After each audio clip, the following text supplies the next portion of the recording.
Naam, hujambo na karibu tena. Tarehe 10 mwezi wa 10 mwaka 2025 katika kaunti ya Homa Bay, eneo la Rodi Kopani, wezi wa mabavu wakamatwa baada ya kumnyanyasa mwanabiashara mmoja katika kaunti hiyo. Inasemekana kuwa mwanabiashara huyo aliweza kuporwa mali zake zote huku akisafiri kutoka kaunti hiyo ya Homa Bay kuelekea Nairobi.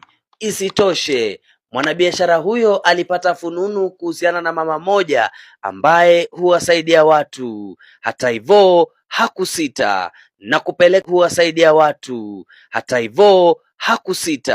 na kupeleka ripoti moja kwa moja kwa daktari huyo wa kienyeji. Siku chache baadaye video hizi tukazinasa, na haya unayaona yanatendeka katika kaunti ya Homa Bay. Begi hili ambalo lilikuwa limebeba bidhaa ambazo aliporwa mwanabiashara huyo, vyote vikirudishwa na wezi hawa.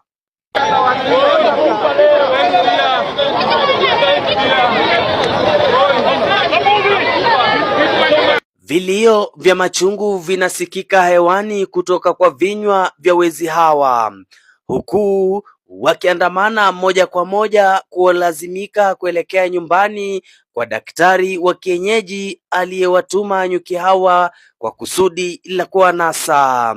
Inasemekana kuwa nyuki hawa wanawaelekeza kule mlalamishi alipopeleka ripoti, kisha baadaye ataweza kuwashughulikia.